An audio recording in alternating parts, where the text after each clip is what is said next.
श्री राम का अपने मंत्रियों के साथ विभीषण को आश्रय देने के विषय में विचार करना।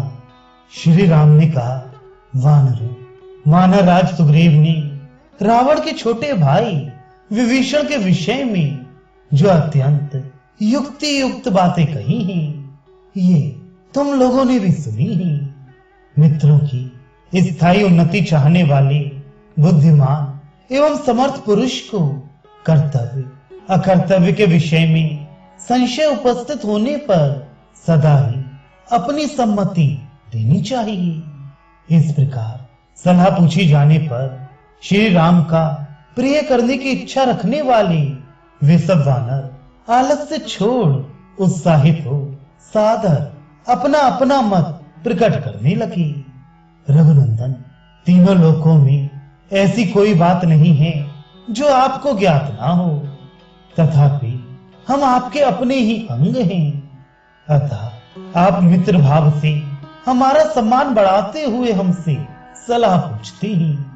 आप सत्यव्रती, शूरवीर, धर्मात्मा, सुदृढ़ पराक्रमी, जांच बूझकर काम करने वाले, स्मरण शक्ति से संपन्न और मित्रों पर विश्वास करके उन्हीं के हाथों में अपने आप को सौंप देने वाले हैं। इसलिए आपके सभी बुद्धिमान एवं सामर्थ्यशाली सचिव एक एक करके बारी बारी से अपने युक्ति युक्त विचार प्रकट करें। वानरों के ऐसा कहने पर सबसे पहले बुद्धिमान वानर अंगद विभीषण की परीक्षा के लिए सुझाव देते हुए श्री रघुनाथ जी से बोले, भगवान, विभीषण शत्रु के पास से आया है, इसलिए उस पर अभी शंका ही करनी चाहिए। उसे सहसा विश्वास पात्र नहीं बना लेना चाहिए। बहुत से शठतापूर्ण विचार रखने वाले लोग अपने मनोभाव को छिपाकर विचरते रहते हैं और मौका पाते ही प्रहार कर बैठते हैं। इससे बहुत बड़ा अनर्थ हो जाता है। अतः गुण दोष का विचार करके पहले यह निश्चय कर लेना चाहिए कि इस व्यक्ति से अर्थ की प्राप्ति होगी या अनर्थ की, ये हित का साधन करेगा या अहित का। यदि उसमें गुण हो तो उसे स्वीकार करें और यदि दोष दिखाई दे तो त्याग दे। महाराज, यदि उसमें महान दोष हो तो निसंदेह उसका त्याग कर देना ही उचित है। गुणों की दृष्टि से यदि उसमें बहुत से सद्गुणों के होने का पता लगे तभी उस व्यक्ति को अपनाना चाहिए। तदनंतर शरभ ने सोच विचार कर ये सार्थक बात कही, पुरुष से इस विभीषण के ऊपर शीघ्र ही कोई गुप्तचर नियुक्त कर दिया जाए। सूक्ष्म बुद्धि वाले गुप्तचर को भेजकर उसके द्वारा यथावत रूप से उसकी परीक्षा करनी जाए। इसके बाद यथोचित रीत से उसका संग्रह करना चाहिए। इसके बाद परम चतुर जामवान ने शास्त्रीय बुद्धि से विचार करके ये गुण युक्त दोष रहित वचन कही। राक्षस राज रावण बड़ा पापी है, उसने हमारे साथ वैर बांध रखा है और ये विभीषण उसी के पास से आ रहा है। वास्तव में ना तो इसके आने का ये समय है और ना स्थान ही, इसलिए इसके विषय में सब प्रकार से सशंक ही रहना चाहिए। तदनंतर नीति और अनीति के ज्ञाता मेंद ने सोच विचार कर यह युक्ति युक्त उत्तम बात कही। महाराज, यह विभीषण रावण का छोटा भाई ही तो है, इसलिए इससे मधुर व्यवहार के साथ धीरे धीरे सब बातें पूछनी चाहिए। नरश्रेष्ठ, फिर इसके भाव को समझकर आप बुद्धिपूर्वक ये ठीक ठीक निश्चय करें कि यह दुष्ट है या नहीं। उसके बाद जैसा उचित हो वैसा करना चाहिए। तत्पश्चात सचिवों में श्रेष्ठ और संपूर्ण शास्त्रों के ज्ञान जनित संस्कार से युक्त हनुमान जी ने ये श्रवण मधुर, सार्थक, सुंदर और संक्षिप्त वचन कही। प्रभु, आप बुद्धिमानों में उत्तम, सामर्थ्यशाली और वक्ताओं में श्रेष्ठ हैं। यदि बृहस्पति भी भाषण दें तो वे अपने को आपसे बढ़कर वक्ता नहीं सिद्ध कर सकते। महाराज श्री राम, मैं जो कुछ निवेदन करूंगा वे वाद विवाद या तर्क, स्पर्धा, अधिक बुद्धिमत्ता के अवमान अथवा किसी प्रकार की कामना से नहीं करूंगा। मैं तो कार्य की गुरुता पर दृष्टि रखकर जो यथार्थ समझूंगा वही बात कहूंगा। आपके मंत्रियों ने जो अर्थ और अनर्थ के निर्णय के लिए गुण दोष की परीक्षा करने का सुझाव दिया है, उसमें मुझे दोष दिखाई देता है, क्योंकि इस समय परीक्षा लेना कदापि संभव नहीं है।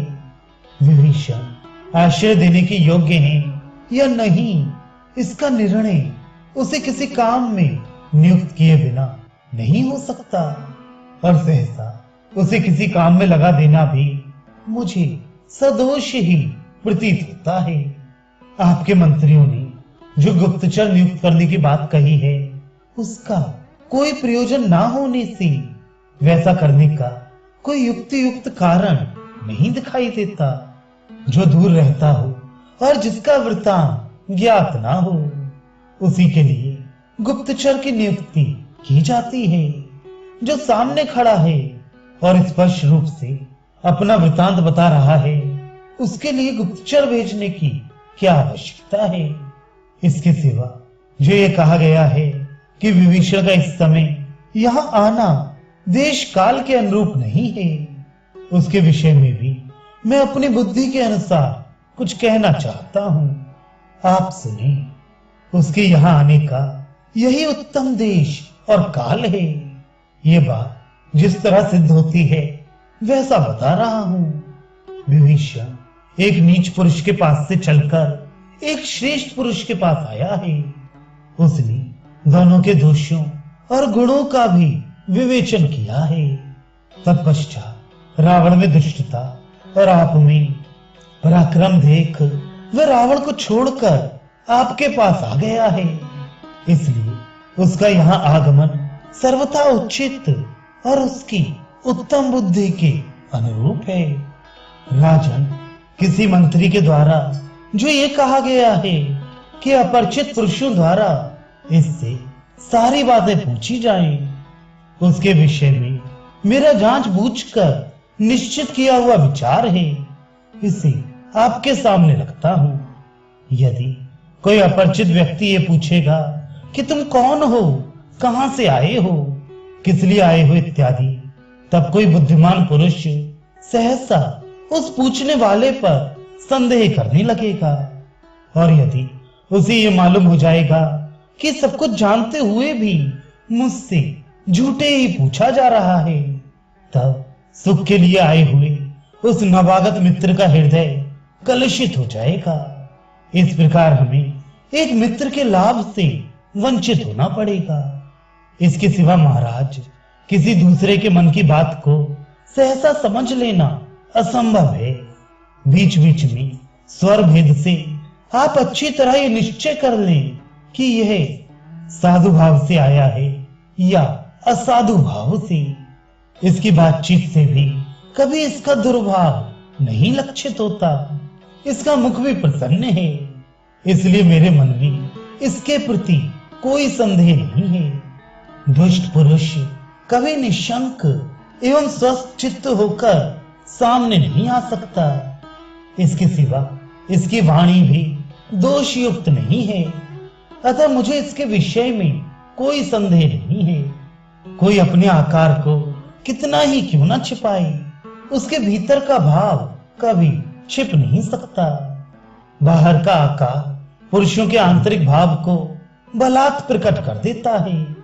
कार्यविद्ताओं में श्रेष्ठ रघुनंदन विभीषण का यहाँ आगमन रूप जो कार्य है वे देश काल के अनुरूप ही है। ऐसा कार्य यदि योग्य पुरुष के द्वारा संपादित हो तो अपने आप को शीघ्र सफल बनाता है। आपके उद्योग रावण के मिथ्याचार, वाली के वध और सुग्रीव की राज्याभिषेक का समाचार जान सुनकर राज्य पाने की इच्छा से ये समझ बूझ कर ही यहाँ आपके पास आया है। इसके मन में यह विश्वास है कि शरणागत वत्सल दयालु श्री राम अवश्य ही मेरी रक्षा करेंगे और राज्य भी दे देंगे। इन्हीं सब बातों को दृष्टि में रखकर विभीषण का संग्रह करना, उसे अपना लेना मुझे उचित जान पड़ता है। बुद्धिमानों में श्रेष्ठ रघुनाथ, इस प्रकार इस राक्षस की सरलता और निर्दोषता के विषय में मैंने यथाशक्ति निवेदन किया। इसे सुनकर आगे आप जैसा उचित समझें वैसा करें।